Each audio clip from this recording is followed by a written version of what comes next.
Want to sound more like a native English speaker? Then you need to create the natural rhythm of English through sentence stress. What do I mean by sentence stress? Sentence stress is when we put extra attention on the words that convey the meaning of the sentence. As I mentioned in my video on how to understand fast native English speakers, we signal which words are truly important in our speech by making them longer, louder, and higher in pitch. Specifically, we make the stressed syllable of these words longer, louder, and higher in pitch. Be sure to check out my video on word stress for more details. You can find a link below the video. Before getting into the details of which words are normally stressed in English, I want to emphasize a key point. The words that carry meaning in English are super clear and easy to understand because we stress them. We stress words by making them longer, louder, and higher in pitch so that they really get your attention. This makes the key words in our sentence easy to identify and understand. This means that the words that don't matter are not stressed. They're even de-emphasized and reduced. You can think of these less important words as quieter. You can't really hear them. Shorter. We rush right through them. And lower in pitch. They're not supposed to stand out. You can think of us as hiding the less important words below the stressed words. You can't hear them as much. If you think about it, this is a very efficient way to speak. We're trying to focus your attention on the words that truly matter while hiding and de-emphasizing the ones that don't. As we go into more depth about sentence stress in this video, I want you to really keep this in mind. The words that carry the meaning of the sentence are stressed. They're obvious, they're clear, they're easy to understand and easy to hear. The reason I want you to understand this is that in order to speak English more like a native speaker and understand native English speakers, you need to tune your ear to this. You have to understand why the words are stressed in addition to the rules for which words are stressed. We're going to talk about the rules for sentence stress, but in order to clearly convey your meaning in English, you want to make sure you stress these key words. In order to understand native speakers, you want to listen for the words that are clear and easiest to hear. Got it? Good. Let's get started. In this video, we're focusing on the natural rhythm of English for normal neutral sentences. As you'll learn in another video, when we change the expected stress of the sentence, we can actually change the meaning. I'll include links to these videos in the description below. As I keep emphasizing, when you hear the words that are longer, louder, and higher in pitch, you'll be able to follow the meaning of the sentence. In fact, you don't really need the rest of the words. Think of a little kid beginning to speak.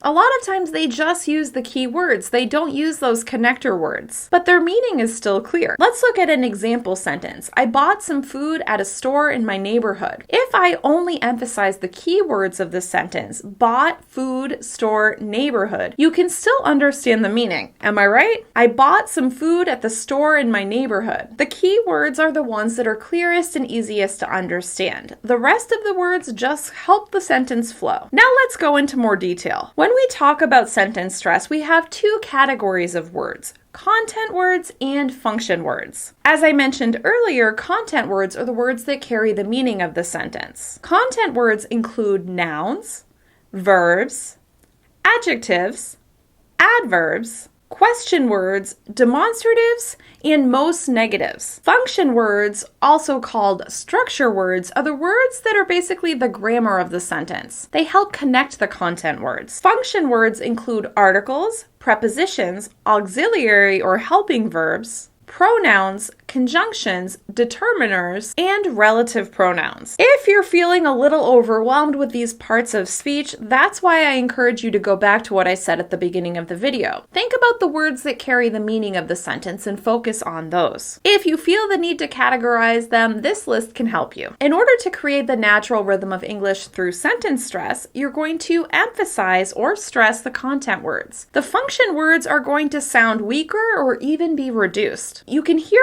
the natural rhythm of English when you hear the up and down between content and function words. You'll hear the pitch change. You'll hear that stressed syllables are longer. You'll start hearing a difference between words that are stressed and words that are not stressed. On stressed words, one syllable will be longer, louder, and higher in pitch. In sentence stress, these content words will be longer, louder, and higher in pitch as well. To create the natural rhythm of English, you need to have this up and down between content and function words. If you don't, it's going to be hard for a native speaker to follow your speech. It's important to understand that the rhythm does not come from an even spacing of words. You may have several content words in a row, or you may have several function words in a row. The rhythm will come from the stressed words. It doesn't matter how many content words or function words there are. The beats are going to be the same between words that are stressed. You may very well have a string of content words, so make sure that they are all stressed. That means they're longer, louder, and higher in pitch. Let's look at some example sentences. I'm planning to go to the beach this weekend. Can you identify which words are stressed in this sentence? I'm planning to go to the beach this weekend. As you can hear, the stressed words are planning, go, beach, weekend. I'm planning to go to the beach this weekend. If I just say planning, go, beach, weekend, you can follow my thought, right? Here's another example. I love to drink tea first thing in the morning. I love to drink tea first thing in the morning. Which words should be stressed? I love to drink tea first thing in the morning. As you can hear, I'm stressing love, drink, tea, first thing, morning. I love to drink tea first thing in the morning. Let's look at a third example. You need to cross the street to catch the bus downtown. You need to cross the street to catch the bus downtown. Which words am I stressing? You need to cross the street to catch the bus downtown. Let's talk about the words that are stressed. Need, cross, street, catch, bus, downtown. In these examples, I'm using a number of short content words because we use so many short 1 or 2 syllable words in natural speech. I want you to pay extra attention to these short content words. I'll include a link to my video on how to stress short words so you can understand how stressing these short content words will help you speak English more clearly. Now that you understand how stressing content words helps you create the natural rhythm of English, I want to give you a few more details. You may hear that there are different levels of stress within a sentence.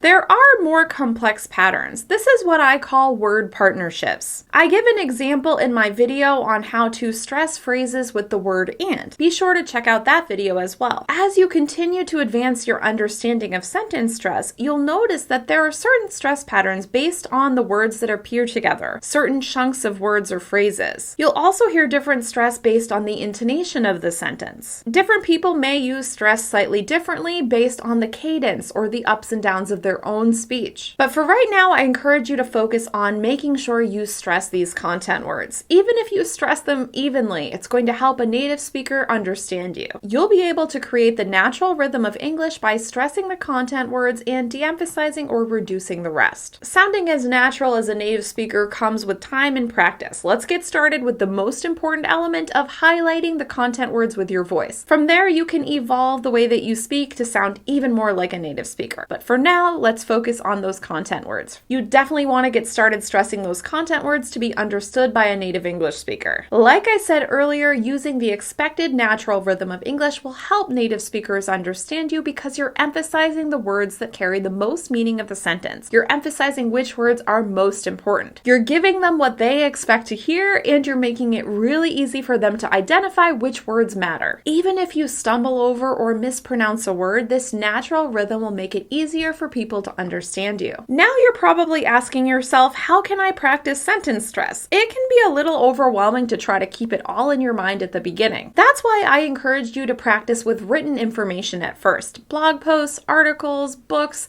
short stories, emails. I encourage you to analyze these texts and identify which words you think should be stressed. By practicing with written information, you don't have to worry about clearly conveying the meaning, and you can focus on the rhythm. Once you've made notes on which words should be stressed, try reading the text out loud. Try creating the natural rhythm of English yourself. Another excellent way to practice sentence stress is to find a short audio clip with a transcript. You can listen for the words that are stressed, the words that carry the meaning, and mark the transcript. Then you can try repeating it out loud yourself. From there, you can start doing this in your own speech. You may want to practice speaking out loud by yourself first before bringing it into conversations. Or if you're feeling ambitious, start using stress in conversations. When you notice that native English speakers understand you, you're going to feel more confident because you know that you're making your speech as easy to understand as possible. I'll repeat it one more time. Sentence stress makes it easy for people to follow what you're saying because you're signaling which words are important. You're telling them what they should listen to. It's not always about your accent, it is sometimes just about this rhythm that we're expecting to hear. As I mentioned throughout this video, all my links to related videos and playlists will be in the description below the video, and you can also check them out in the cards. If you think of any questions about sentence stress, be sure to ask away. I'll be answering your questions about sentence stress in future videos. Once again, I'm Kim from EnglishWithKim.com. I'm your guide to the essential conversation skills you need to sound more natural in English. If you like this video, please give it a thumbs up and share it with a friend. Have a good one. Goodbye.